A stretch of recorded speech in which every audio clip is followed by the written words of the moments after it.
एक और बड़ी खबर, इजराइल का ईरान में एक और बड़ा हमला। ईरान के 6 एयरपोर्ट्स को निशाना बनाया गया। ईरान के 15 विमान और हेलीकॉप्टर तबाह हो गए। हमलों में रनवे और भूमिगत बंकर भी तबाह हुए। एक ईंधन भरने वाला विमान भी तबाह किया गया है। तो ईरान के 6 एयरपोर्ट्स को टारगेट किया गया है। 15 विमान और हेलीकॉप्टर जहां पर थे उन्हें बर्बाद किया गया है। रनवे भी पूरी तरीके से क्षतिग्रस्त हुआ है। जो अंदर बंकर थे यानी कि अंडरग्राउंड बंकर, वो भी बर्बाद हो गए और साथ ही ईंधन भरने वाला विमान भी वहां पर तबाह कर दिया गया है।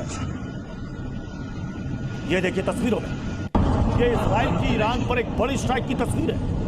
6 एयरपोर्ट्स पर यह स्ट्राइक किया गया और इन एयरपोर्ट्स पर खड़े 15 विमान हेलीकॉप्टर बर्बाद हो गए, दो कर जलते हुए देखे गए।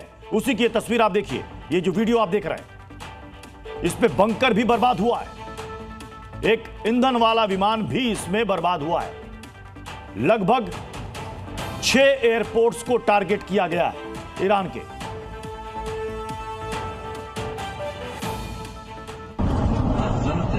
एक और बड़ी खबर की ओर बढ़ते हैं। ईरानी ये बड़ी खबर है, जंग के बीच में ईरान में फांसी दी गई है। जानकारी सामने आ रही है। देखिए, मोसाद एजेंट होने के शक में एक शख्स को फांसी दी गई है ईरान में। तो बड़ी जानकारी आपको दे रहे हैं। मोसाद जो इजराइल की सबसे बड़ी खुफिया एजेंसी कही जाती है, दुनिया भर में इसका खौफ है और यही वजह है कि जंग के बीच में बताया जा रहा है कि एक शख्स जो मोसाद का एजेंट बताया जा रहा था, उसे फांसी दी गई। शक था कि यह मोसाद का एजेंट है और उसे ईरान में फांसी दे दी गई।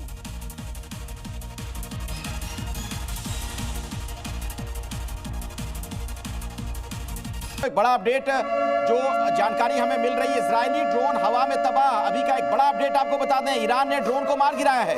तो जो लड़ाई जारी है उसमें दोनों तरफ से आप देखिए ये वार पलटवार का सिलसिला जारी है।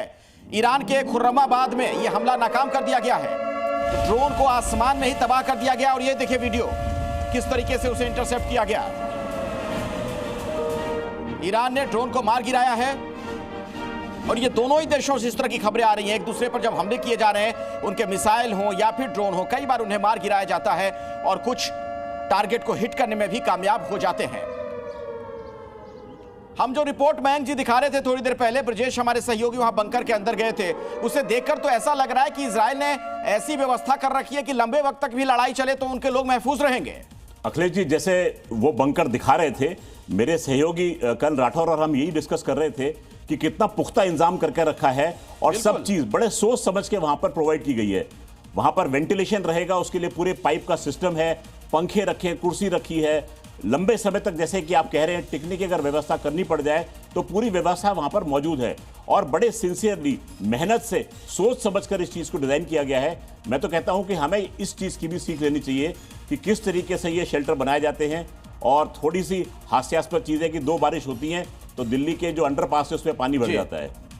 तो ये कुछ चीजें हमें यहाँ पर देखनी भी चाहिए कि किस प्रकार से कंस्ट्रक्शन चलता है, किस प्रकार से लोगों की जान माल। ठीक है, आगे भी हम आपके पास लौटते रहेंगे अपने डिफेंस एक्सपर्ट से इस पूरे मामले में।